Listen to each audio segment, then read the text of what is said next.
Hello viewers, welcome to my channel Online Biology Tutorials. In today's live, we will be studying how is cation formed, how is anion formed, how to write reactants and products in a given chemical reaction, how to find the charge on polyatomic ions or any specific element that is occurring in it. And we will also be working out on how to find out the chemical formula with the given elements. So if this is in your syllabus, this video will be helpful. Please stay in this video till the end. So first, we will be looking in how is cation formed. I would suggest everybody who will be using or watching these video to please first go through the video in which I have discussed the valency. The valency video, if it is clear to you, then this part would be very much important for you and understandable as well. So your first job is that please see the video on valency first, and valency part should be clearer to you before coming to this part. I will be telling here in short the first 20 elements. So these are hydrogen, helium, lithium, beryllium, boron, carbon, nitrogen, oxygen, fluorine, and neon. Here we have atomic number 11. So we will be starting with Na, means sodium, magnesium, aluminium, sodium, magnesium, aluminium. Just wait. Aluminium, silicon, phosphorus, sulfur. Then we have chlorine, 3, 13, 14, 15, 16, 17. Then we have argon. Then we have potassium, and then we have calcium. Right. So all these elements first they are to be learned in a serial order. I'm just speaking their names again.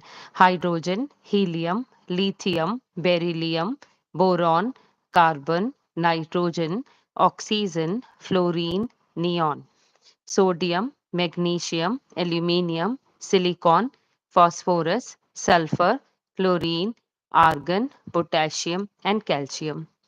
In case you think that you'll be watching my complete video, I would definitely suggest please sit with a notebook and pen because that way it will be helpful to you. So here to explain you the case of cation and anion, I am just coming on sodium which has atomic number of 11. Now, if you have seen my previous video, I have already told in that the electronic configuration of sodium is 2, 8, and 1. Means it has got 2 electrons in the K shell, 8 electrons in the L shell, and 1 electron in the M shell. Now, this sodium can be comparison with the neon and argon because these are the nearest noble gases which are closer to the sodium. So sodium will always be interested in becoming other like neon or like argon because they are the ones in which the shell is complete. The both the shells are filled in the case of neon, and in the case of argon the K, the L, the M, all the three are filled, right? So if you see sodium, it has got 281.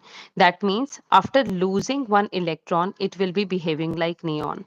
And in case it gains 7 electrons, it will be behaving like argon. If this thing is clearer to you, that means you are clearer with the electronic configuration.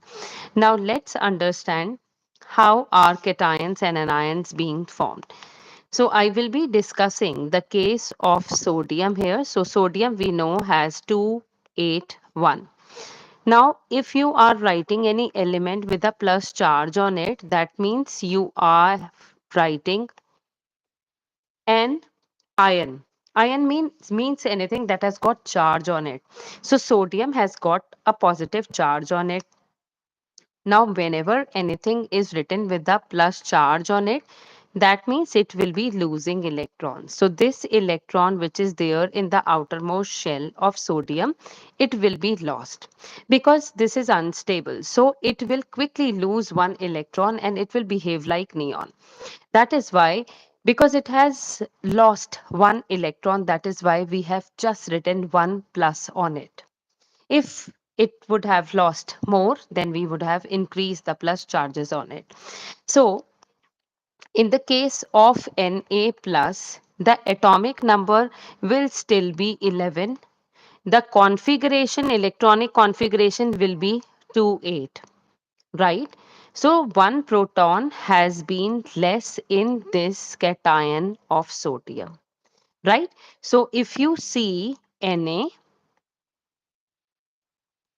if you do the comparison between Na and Na plus, see here it will be the nucleus. Here also it will be the nucleus. This is going to be the K shell, L shell, M shell. Let's draw the electrons in this. So it is going to be 1 and 2 here.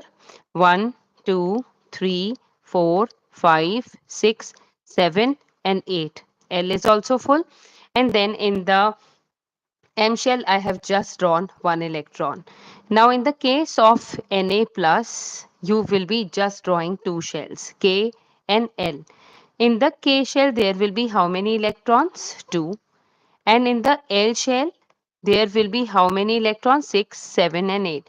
So you can do the comparison. Here we had K, L, M. But here we just have K and L. There is no M shell in the case of Na plus. That means it is devoid of one orbit.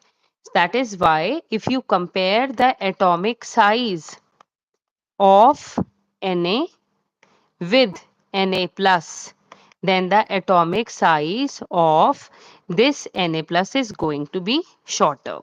Now to understand atomic size, let's give you a simple clarity. For example, you have a circle. The radius is the distance from the center to its wall, right? This is the radius.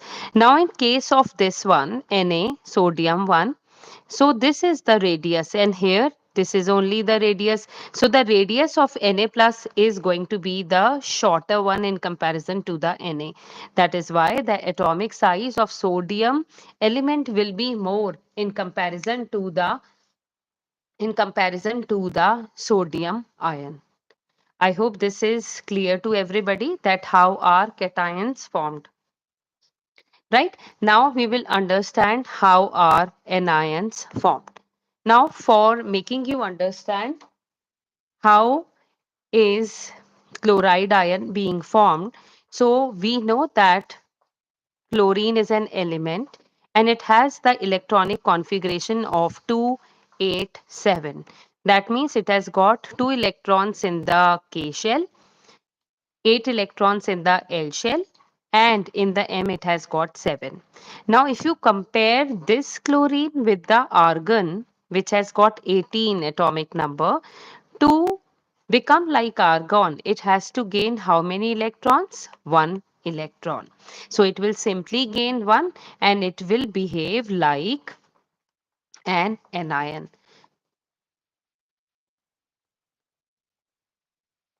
So any element that has got a negative charge on it, it is going to behave like an anion.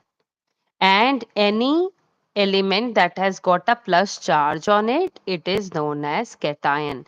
The number of positive charges will be dependent upon the number of electrons being lost, and the number of negative charges will be dependent upon the number of electrons being gained. So you might have heard about the common salt, which has the chemical formula NaCl. So sodium unites with the chlorine because sodium will behave as a cation and chlorine will be behaving like an anion. So they are going to transfer one, this sodium is going to transfer one electron to the chlorine and chlorine is going to gain one electron from the sodium. So this type of bond which is present between the sodium and chlorine due to the transfer of electrons, this is known as ionic bond. So for classes 7th and ninth, only this much concept is enough. Now, suppose a chemical reaction is given to you, 6CO2 plus 6H2O, and in this C6H12O6 means glucose is formed along with 6 molecules of oxygen. So to understand this, how many the the chemicals that you write in a chemical reaction on the left, they are known as reactants. And the chemicals that you write on the right, they are known as the products. Okay, so to understand this type of chemical reaction, how many atoms are there on either side? First, we will be writing the elements that are occurring on the left side. So we have C for carbon, O for oxygen, H for hydrogen. I have not written this O because this O has already been written. Now, as you see the products, we have elements here as carbon, this one I have written. Then we have hydrogen, I have written. Then we have oxygen, and here I have written. I have not written this one because I'm already done with this. So each element has to be written once. Now see, how are we going to do the counting? See how many numbers are being written with the carbon? 6, right? So first we will be writing 6. That means how many atoms of carbon are there? 6. Now as we move, we have oxygen. So here 2 is written. So oxygen atoms are 2. But here you see 6 is also written. So we will be considering this as 6O2. 6 into 2. That means how many atoms? 12. So here we will be writing 12. So we are done with this. Now let's come on to the hydrogen. How many atoms are these? 2. H2, right? Now, if you see that just prior to it, we are having number as 6. So again, we'll be doing with the same calculation, 6 into 2. So how many atoms of hydrogen would be there? 12. So we are done with this as well. Now, while looking into this oxygen, please read this number as well. So how many atoms of oxygen are there? 6. So we have already written oxygen as 12 earlier. We will be adding 6 to this oxygen only and it will become 18. So in the left side, in the reactants, we have carbon atoms 6, oxygen atoms 18, hydrogen atoms 12. Now let's find out how many atoms are there in the products. See here, carbon 6 is straightforward. We are done with this. Hydrogen 12, counted. Oxygen 6, done. Now, while looking for this 6O2, there are 6 molecular form of oxygen. So oxygen generally exists as O2. So how many atoms are there in O2? 2. We have to multiply this with 6. So we will be adding this here. So here it is 18 altogether. Now you just match how many carbons are there on the reactant side and in the product side. So it is same. 6 in the left, 6 in the right. Oxygen, 18 on the left and 18 on the right, balanced. And hydrogen also, it is balanced. So this chemical reaction which you have in your book is balanced chemical reaction. A balanced chemical reaction is a one in which the number of atoms occurring on the left side are balanced to the number of atoms written on the right side. Now you can quickly write it in the chat and chat that which chemical reaction is it in which carbon dioxide combines with the water and forms glucose and oxygen. I hope you have studied this many a times. So this is photosynthesis.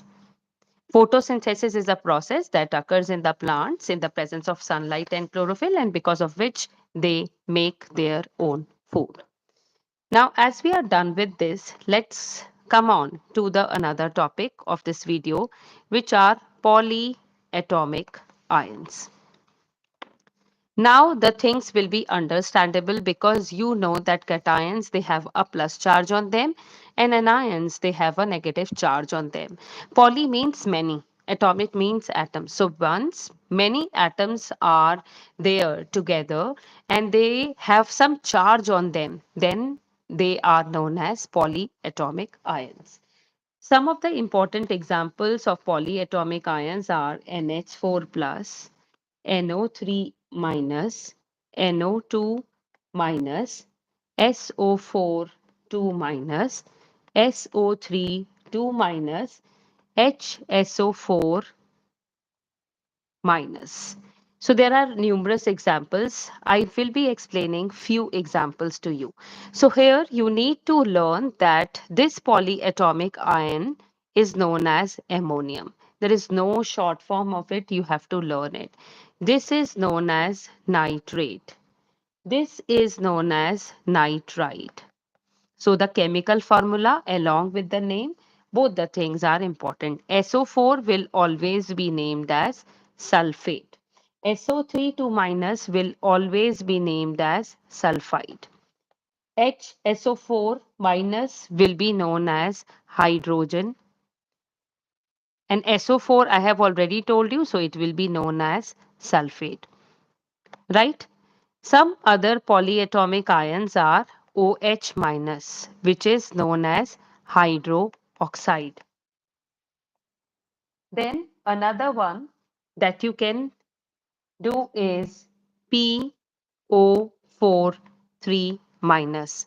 So this is going to be phosphate. Now see how are they polyatomic ions.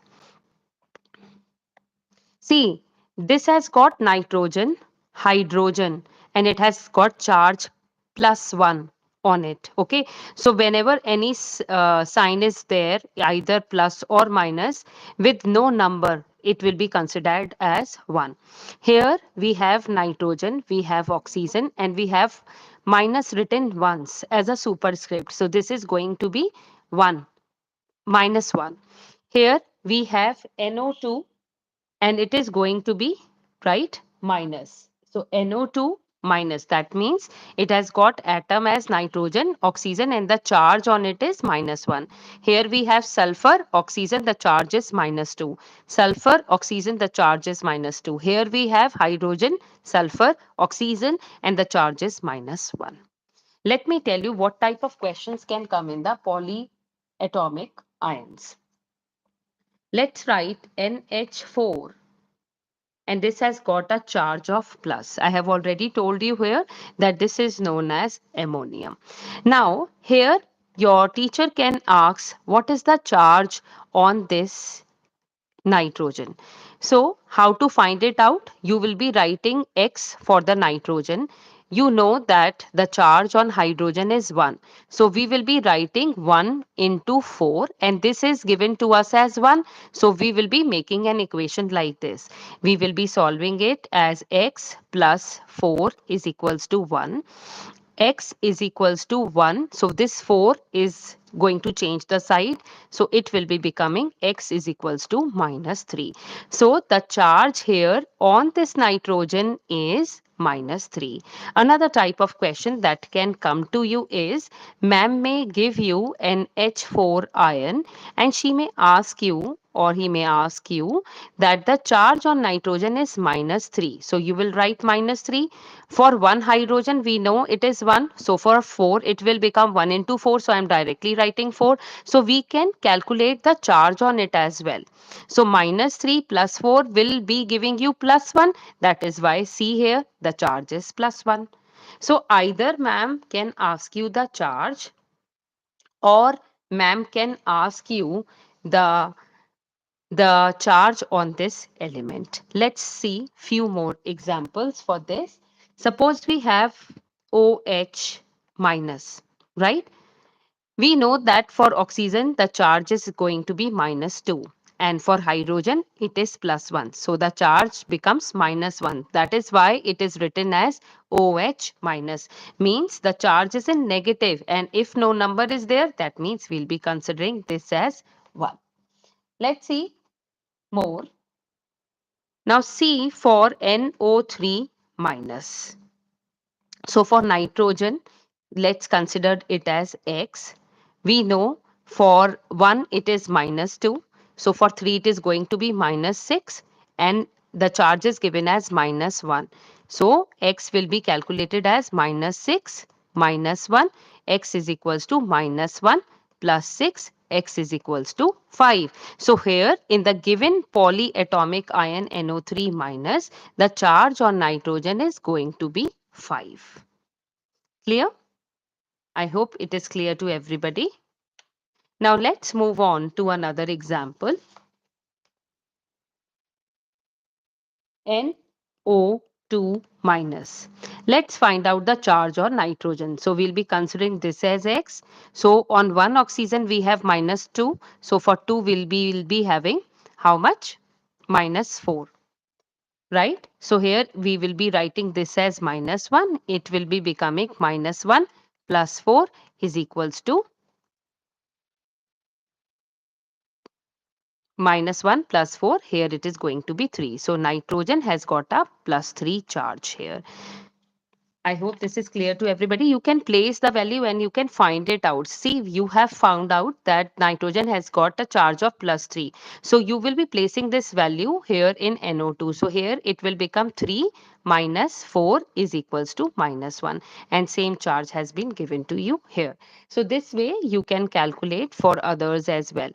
Let's find out the charge on. So this is HCO3 minus. This is spoken as bicarbonate. So let's find out the charge on carbon here. And we have -1 charge already given to us. So for hydrogen, we already know it is 1. For carbon, it is going to be X. For oxygen, -2. So it is going to be -6 and it is going to be -1 because this is given to us. So here it will be x minus 5 minus 1. X is equals to -1 plus 5. X is equals to 4. So here the charge on carbon is going to be 4. So you should know the names of the polyatomic ions as well as the charge on them. Now, if you see SO4 2 minus and SO3 2 minus, let's find out the charge on the sulfate in the both the cases. So we'll be considering X for the sulfur because we need to calculate for it. For oxygen, we have -2. So for 4, it will be becoming -8. We will be putting this value here after equals because this is the charge given on it. So it will be becoming -2 plus 8. X will become 6. So we have a charge of +6 in this polyatomic ion of sulfur and oxygen. Let's find out here. For S, we'll be writing X. For 1 oxygen, we have -2. For 3, we'll be having -6. This is given as -2. So X will be -2 plus 6 is equals to +4. See, we have sulfur on both the sides, but the charge on the sulfur is different in the case of SO4 2 minus and SO3 2 minus. Why is it so? Because every time it is combining with different number of oxygen atoms. This is important to know. Now let's take few more examples for you.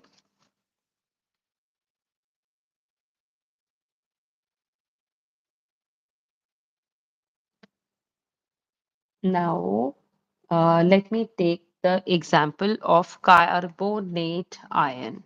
So for carbon, if we need to find it out, it is going to be X -6 because for one oxygen it is going to be -2 and we'll be putting it equal to -2. So X will be becoming -2 plus 6 is equals to +4. So here on this carbon, the charge is +4. If you place this value of +4, so it will become plus minus.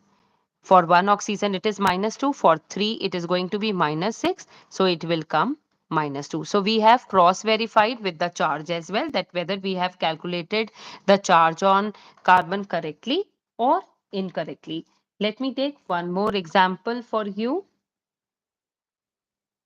It is going to be, let's take P. NO4 3 minus. So suppose if your teacher gives you a question to find a charge on P, right? So we will be considering X for the P. For one oxygen, we have -2. So for 4, we'll be having -2 into 4, 8. And then we have charge is equals to -3. So X will be -3 plus 8 is equals to +5, right? So here the charge on this phosphate is going to be +5. Let's put on the value. So for P, I'll be writing 5. For one oxygen, we have -2. It is going to be -8. So it is coming -3. Right? So it is clear, I think, how to calculate the charge on an element if it is asked to you. In case you need to learn the charges, then you need to learn for few elements. Like for phosphorus, you can learn that it is +5. For carbon, you can learn it is +4. For sulfur, the condition may vary. In the case of sulfate, it is going to be +6. In the case of sulfite, it is going to be +4 because there are different charges according to the number of oxygen atoms it is combining. So in the case of hydrogen, it is going to be +1, for carbon +4, for oxygen -2. For nitrogen, it is generally +5, but it may vary with certain forms and it could be +3 as well. So see in the nitrate here, what do we have here? +5. And in the case of NO2 minus, which is nitrite, the charge is going to be +3. So for nitrogen, we have seen that there were two charges available, +3 and +5. In the case of sulfate and sulfite, we had two charges, +6 and +4. I hope this is clear to you. In case of any doubt, you can revert me in the chat and I'll get back to you. Now let's find out how to find the chemical formula for few chemical substances. Let's take the example of first the sodium oxide. So oxide is written generally for the oxygen when it has combined with the sodium. So it is going to be Na for the sodium and O for the oxygen. We know the valency of sodium is going to be 1 and the valency of oxygen is going to be 2. So we will be doing crisscross. We will be giving the valency of oxygen to the sodium and of the sodium to the oxygen. So how are we going to write? Na2O. So whenever sodium and oxygen will be combining, the chemical formula will be written as Na2O. Now let's come on to calcium chloride. Calcium chloride. Just wait. Calcium chloride. So for calcium, we know that the symbol is Ca and chloride is the ionic form of chlorine. So we'll be writing Cl for it. We know that the valency of calcium is 2 and for carbon is 1. We will be doing crisscross. So we will be giving the valency of chlorine or chloride to calcium and of the calcium to the chloride. So we will be writing C a. For 1, we don't have to write anything. For Cl, we will be writing 2. Now let's find out for calcium oxide. So it is going to be Ca as the symbol for calcium. And for oxide, we will be writing O. For calcium, we already know that the valency is 2. And for oxide, we know it is going to be 2. So this will be cutting for simplification. So here we will be having just 1. So in case you have 1, it will be crisscrossed. And for 1, you don't have to write anything in the chemical formula. So whenever calcium and oxygen will be combining, the chemical formula will be CaO. Now let's come on to sodium sulfate. Sodium sulfate. Na for sodium. For sulfate, we will be having SO4. So you need to learn here. For sodium, it is 1. For sulfate, it is going to be 2. As we will be doing crisscross, we will be giving 2 to sodium. And for SO4, it is 1. So we will not be writing 1 anywhere else. And the formula will become Na2SO4. Now, for calcium hydroxide. So for calcium, it is going to be 2. For hydroxide, which is generally written as OH, calcium is written as Ca, it is going to be 1. So we will be giving 1 to the calcium and 2 to the hydroxide. That is why the formula will become CaOH whole twice. These are very early concepts of the chemistry. The details and the broader concepts will be studied by you in class 11th in case you are going to pick up the science stream. So for aluminium, we will write Al. For sulfate, we will be writing SO4. For aluminium, the valency is 3. For sulfate, we need to learn it is 2. So we will be doing crisscross and it will become Al2SO4 3. Remember here, because SO4 is there, already 4 atoms are there attached with the sulfur. So we will be putting this thing in the bracket and then we will be writing 3. What is the meaning of SO4 whole 3? It means that sulfur 3 atoms are there, and for oxygen we have 4 into 3 is equals to 12 atoms. So in case you want to read by opening the brackets, you can read like this. Now let's see for ammonium carbonate. Ammonium is written as NH4, and earlier in the polyatomic ion we have already seen a charge on it, that it has got a charge of 1, and carbonate has got a charge of 2. So we will be doing crisscross. Remember, once you are making the chemical formula, you need not to bother for minus and plus, you just need to write the number. So here we'll be doing crisscross and it will become NH4, right? uh, NH4, and we'll be writing in bracket, and we'll be giving this 1 to CO3. So it will be written as NH4 whole twice and CO3. Now let's come on to aluminium oxide. So for aluminium, we'll be writing Al, and for oxide, we'll be writing O. So it will be written 3 here and it will be written 2 here because the valency of aluminium is 3. For oxygen, it is 2. We'll be doing crisscross and aluminium oxide will be written as Al2O3. Now let's write for potassium hydroxide. Potassium hydroxide will be calculated as 1 for potassium, and for hydroxide we'll be writing 1. So when it will be crisscrossed, the 1 will be given to each element that is written here. So it will be written KOH, and I hope you know that KOH is having the chemical name as potassium hydroxide, and it is an example of a strong base. It is also an example of an alkali because the bases that are soluble in water are known as alkali. Now let's come on to magnesium. Magnesium sulfite. Sulphite.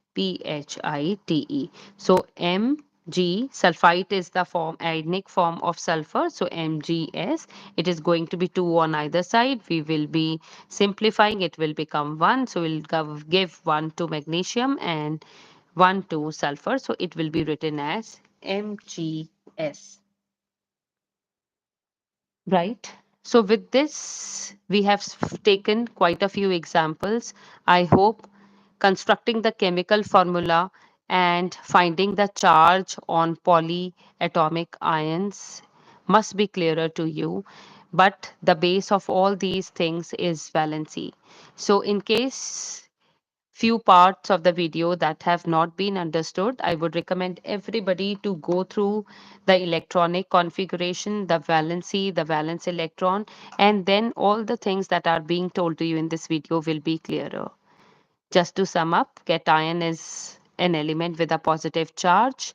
Anion is an an ion is a one which has got negative charge on it. So any element becomes cation by losing the electron. Depending upon the number of electrons being lost, the number of positive charges are being given. And any element behaves as an ion depending upon the number of electrons being lost. So if any element has lost 2 electrons, we will be writing power as 2 minus. If any element has gained 2 electrons, it will be 2 minus. It has lost, it will be written as 2 plus. In case I have spoken reverse, don't make a mistake. Cation plus, anion minus, cations lost, anions gain. Sodium is an example of cation and Cl or chlorine is an example of anion.